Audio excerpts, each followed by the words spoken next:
Les matins de France Culture, Guillaume Erner.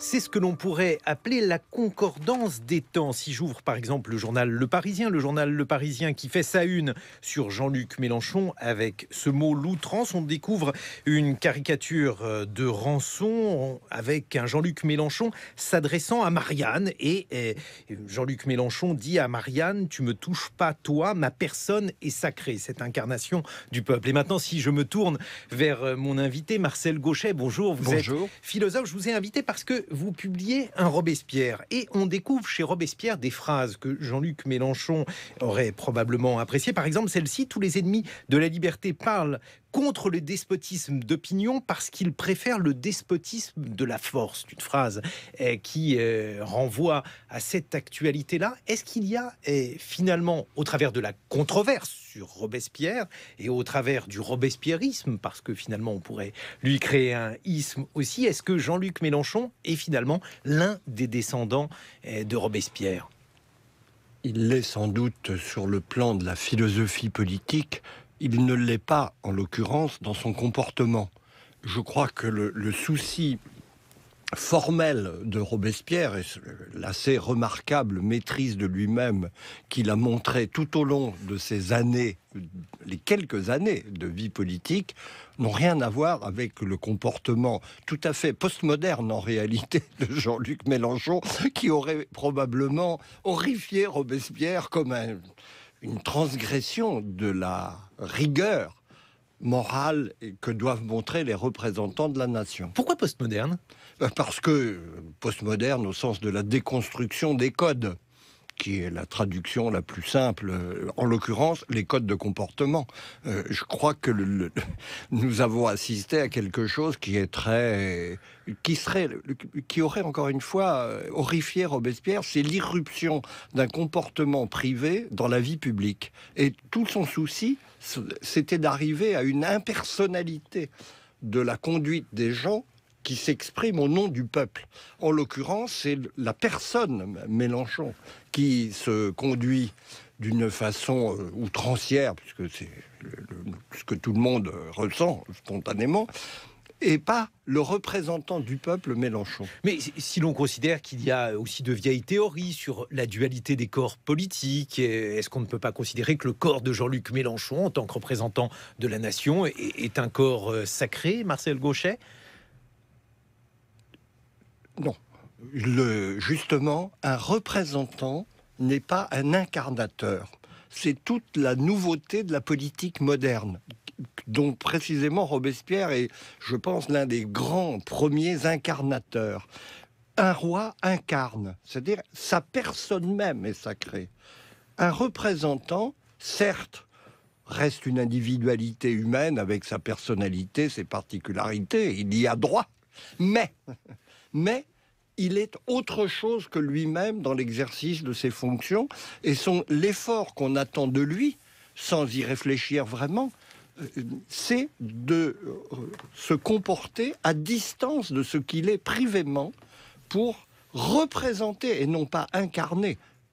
La personne d'un représentant de la République n'est pas sacrée. Ce qui est sacré, c'est sa fonction. Et justement, s'il met sa personne à la place de sa fonction, il désacralise la fonction. Là, le raisonnement consistant à dire « je suis une personne sacrée », témoigne d'un enracinement monarchique assez inattendu. Mais un raisonnement pré-moderne chez Jean-Luc Mélenchon, en l'occurrence. Finalement, dans les jours que l'on vient de vivre en politique, il n'y a que de l'irruption du privé. Si l'on prend par exemple la démission de Gérard Collomb, elle est manifestement là pour des motifs privés. Voilà un homme qui était ministre. On pouvait considérer qu'il avait une mission, mais pour des raisons privées, il préfère démissionner. Aujourd'hui, on a Jean-Luc Mélenchon donc, qui repousse les forces de l'ordre parce qu'il considère que celles-ci n'ont pas à être là où elles sont et à faire ce qu'elles font. C'est ça l'irruption du privé pour vous, Marcel Gauchet ? Tout à fait. En l'occurrence, revenons à Jean-Luc Mélenchon. Il y a des procédures qui lui auraient permis de protester de façon légale dans les formes contre une opération de police qu'il a le droit de trouver injustifiée. Nous sommes dans un système où la défense est possible contre les abus de l'autorité. Il se peut qu'il ait raison sur le fond. C'est pas de ça qu'il s'agit. Mais c'est vrai que la question qui nous est posée aujourd'hui, c'est la grande difficulté dans la culture ambiante de faire le départ entre ce qui est une fonction publique et la personne privée qui la représente. Il y a une confusion permanente qui est un grand trouble pour les citoyens. Mais est-ce qu'il n'y a pas un devoir sacré de s'élever quand on considère justement que les principes les plus nobles sont bafoués? Par exemple, ceux qui pensent que le régime parlementaire, c'est le système de la corruption, je cite Alain Badiou, ceux-là, ils sont tout à fait d'accord avec les derniers mots de Robespierre. La République est perdue, les brigands triomphent, Marcel Gauchet. Alors, le propos est à resituer dans son contexte. qui n'est pas le contexte actuel. Les brigands ne triomphent pas, jusqu'à nouvel ordre. Il n'y a pas... En l'occurrence, il s'agissait du renversement d'un pouvoir dans des conditions où on ne lui permettait pas à Robespierre de s'exprimer. Les conditions de sa chute, le 9 Thermidor, ne sont pas un modèle du point de vue du fonctionnement des institutions. Ça, c'est un coup d'État. Bon, appelons les choses par leur nom. La menace de corruption est inhérente à ce régime très exigeant qui demande un effort qu'on peut juger surhumain à ceux qui sont désignés par le peuple pour exercer une fonction qui leur demande le sacrifice d'eux-mêmes, d'une certaine manière. Ce que vous pensez en tant que personne privée, ce que vous ressentez, vous devez être capable de le mettre à distance. La première corruption, indépendamment de toute considération d'argent, c'est cette capacité à regarder les choses, l'actualité, les décisions que vous avez à prendre d'un point de vue qui n'est pas celui de votre individualité singulière, mais du point de vue de l'intérêt public. C'est une discipline extraordinairement difficile, il faut le reconnaître, dont très peu de grands exemples nous restent. Et je crois que c'est aujourd'hui une des grandes questions posées à nos régimes. C'est que la corruption commence avec l'invasion du privé dans la sphère publique. Et après, donc, l'intérêt privé au sens le plus banal du mot, pécuniaire ou népotiste, par exemple, privilégier ses relations personnelles avec des gens pour les désigner à des fonctions publiques, est devenue la question, la première question dans le fonctionnement même de la République. La République, c'est précisément la chose publique à la place des personnes privées. Mais à juste titre ou pas? Parce que, par exemple, suite au remaniement, on a accusé l'une des secrétaires d'État, Emmanuelle Wargon, de venir du privé à un poste où elle était en quelque sorte représentante de l'entreprise Danone, de faire du lobbying pour l'entreprise Danone. Et du coup, on s'est étonné que celle-ci soit aujourd'hui secrétaire d'État rattachée au ministre de l'écologie, Marcel Gauchet. A-t-on raison de soupçonner justement ce type de corruption? Là, on est dans une signification très prosaïque du terme de corruption. C'est l'idée que quelqu'un qui a été jadis salarié d'un grand groupe peut-elle penser contre elle-même, contre ce qu'elle faisait avant? C'est une situation parfaitement répertoriée qu'on appelle le conflit d'intérêts. Aujourd'hui, c'est quelque chose qui a trouvé même une traduction légale extrêmement précise. Et c'est un progrès, d'ailleurs, mais institutionnel. On ne peut préjuger. Il y a des gens qui ont exercé des fonctions privées très importantes et qui, le jour où ils sont dans une position publique, sont parfaitement capables de les ignorer. C'est là où on est devant une question très difficile à trancher. La question du conflit d'intérêts repose sur un présupposé de la faiblesse humaine, si j'ose dire. Il est peu probable qu'une personne très engagée au service d'intérêts privés, une fois qu'elle exerce une fonction publique, soit capable de surmonter ses attachements antérieurs. C'est peut-être excessif. Après tout, encore une fois, il y a des exemples du contraire.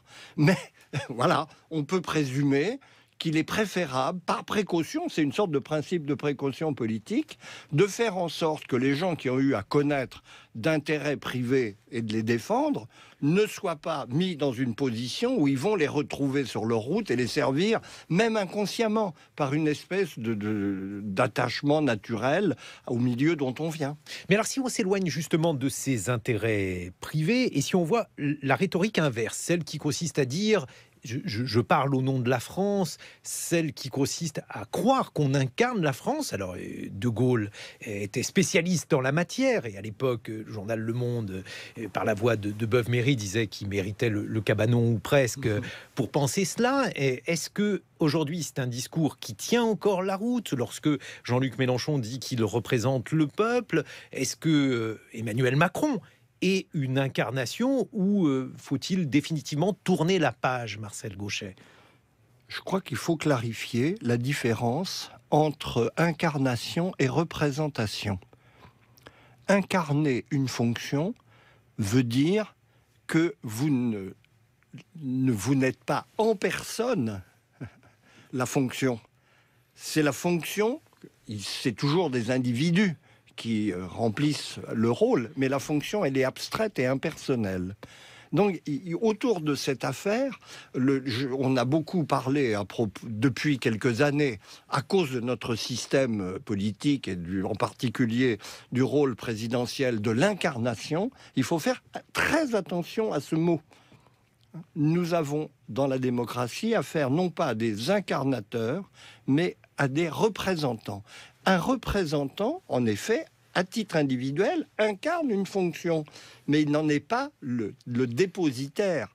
Et le général de Gaulle est un cas fascinant historiquement, vous l'évoquiez, parce que à la fois, on peut dire qu'il avait un sens très élevé de son individualité, mais il était vraiment un représentant. Et il l'a montré par son dernier acte, qui n'est pas habituel, en démissionnant à la suite du désaveu à un référendum. Là, il avait marqué qu'il n'était qu'un représentant. Si le peuple le désavoue, il n'a plus à exercer la fonction. Si convaincu qu'il pouvait être par ailleurs, qu'il était le meilleur porteur de l'intérêt du pays.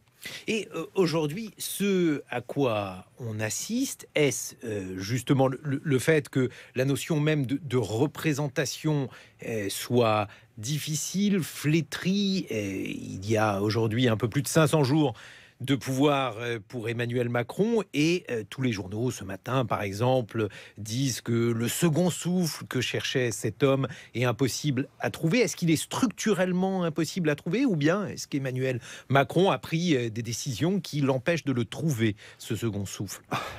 Là, il faudrait bien s'entendre. Emmanuel Macron n'a pas dit qu'il cherchait un second souffle. Les médias ont déclaré qu'il était dans l'obligation de chercher un second souffle. Et ils estiment qu'ils ne le trouvent pas. C'est mettre leur calendrier singulier à la place du sien. Justement, il a tout fait, si j'ai bien compris le sens de son remaniement, pour escamoter ce remaniement d'une certaine manière. Donc lui estime qu'il n'avait pas à trouver un second souffle. Le premier lui suffit. Là, on est dans un autre problème. Ce que vous évoquez, c'est la confusion des registres entre l'agenda médiatique qui cherche l'événement. Il fallait ils sont très déçus parce qu'il fallait que ce remaniement soit un événement. Aux yeux de celui qui l'opère, ça n'a pas à être un événement. Alors, qui a raison? Mais alors, considérez-vous que les médias aient fait fausse route, si tant est d'ailleurs qu'ils... Ils ont fait beaucoup fausse route, oui, comme d'habitude. Dites-nous du mal des journalistes, Marcel Gauchet. Non, mais on le conçoit très bien. Il y a le souci d'un pouvoir, généralement, c'est la continuité de son action. Le souci des médias, et on les comprend, c'est de créer de l'événement, c'est d'avoir quelque chose à se mettre sous la dent. Si on nous a créé un suspense insoutenable avec ce remaniement qui n'était pas du tout l'agenda de celui des dirigeants, d'Emmanuel Macron en l'occurrence. Donc il y a une discordance qui est un problème.